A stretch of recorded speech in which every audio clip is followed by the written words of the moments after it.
आखिरी कॉल जो मौत के बाद आई, पार्ट 2। आरव कुछ पल के लिए वहीं जम गया। दरवाजे पर लिखे शब्द उसके दिल की धड़कनें बढ़ा रहे थे। यहाँ से कोई वापस नहीं जाता। सान्या, ये जगह क्या है? सान्या ने कोई जवाब नहीं दिया। उसकी आंखें बस उस पुराने दरवाजे पर टिकी थी।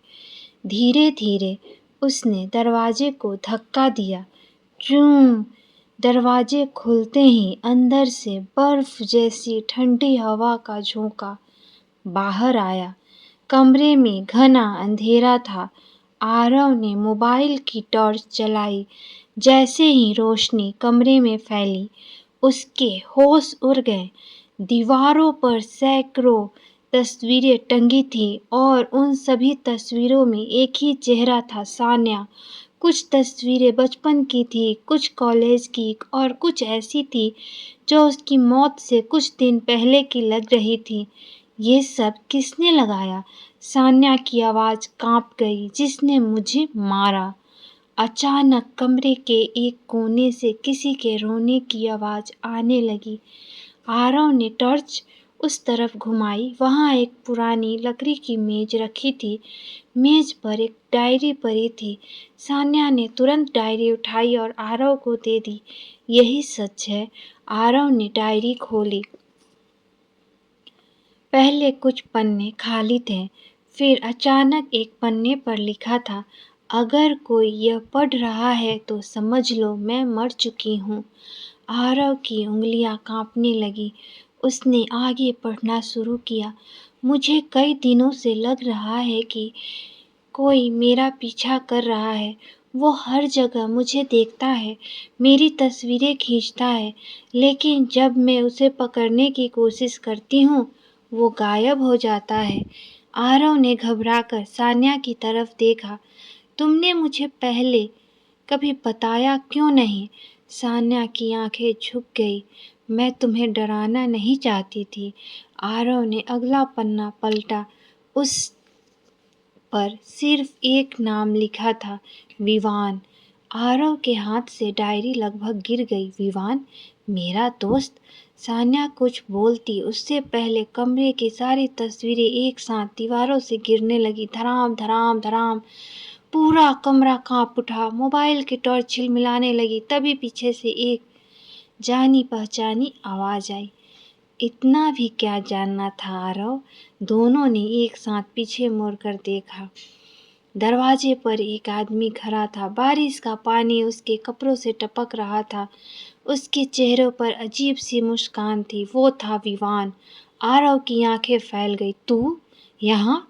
विवान धीरे धीरे ताली बजाने लगा। आखिरकार तुम सच तक पहुंच ही गए। कमरे की हवा अचानक और तेजी से ठंडी हो गई और उसी पल स्टेशन के ऊपर कहीं दूर से एक ट्रेन की भयानक सीटी सुनाई दी। टूं! लेकिन इस बार वो आवाज़ पहले से कहीं ज़्यादा डरावनी थी। लेकिन तभी आरव के हाथ में कुछ महसूस हुआ। उसने नीचे देखा। वो वही चांदी की चेन थी जो सान्या हमेशा पहना करती थी। आरव की आंखों से आंसू बहने लगे। पूरा स्टेशन एकदम शांत हो गया। ना कोई ट्रेन, ना कोई साया, न ही सान्या। बस ठंडी हवा चल रही थी। आरव धीरे धीरे स्टेशन से बाहर निकलने लगा।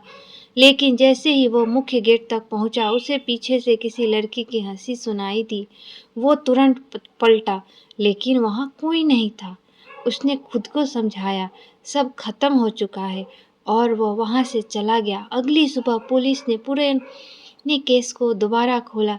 विवान की डायरी, कॉल रिकॉर्ड और कई सबूत मिलने के बाद सान्या की मौत का सच सामने आ ही गया। पूरे शहर में इस घटना की चर्चा होने लगी। कुछ लोगों ने कहा कि विवान भाग गया, कुछ ने कहा कि उसे किसी ने उठा लिया, लेकिन उसका कभी कोई पता नहीं चला। दिन बीतते गए। धीरे धीरे आरव ने अपनी जिंदगी फिर से संभालनी शुरू कर दी। लेकिन हर साल उस तारीख को वह उस पुराने स्टेशन पर जरूर जाता था। एक गुलाब रखता और चुपचाप लौट आता। फिर एक साल बाद उसी रात उसी समय आरव स्टेशन पर पहुंचा। बारिश फिर हो रही थी। सब कुछ वैसा ही था। वह प्लेटफॉर्म पर खड़ा होकर सान्या को याद कर ही रहा था, तभी उसकी मोबाइल पर एक मैसेज आया। अनजान नंबर था। मैसेज में सिर्फ एक लाइन लिखी थी, क्या तुमने सच में सोचा था कि सब खत्म हो गया? आरव का चेहरा सफ़ेद पड़ गया।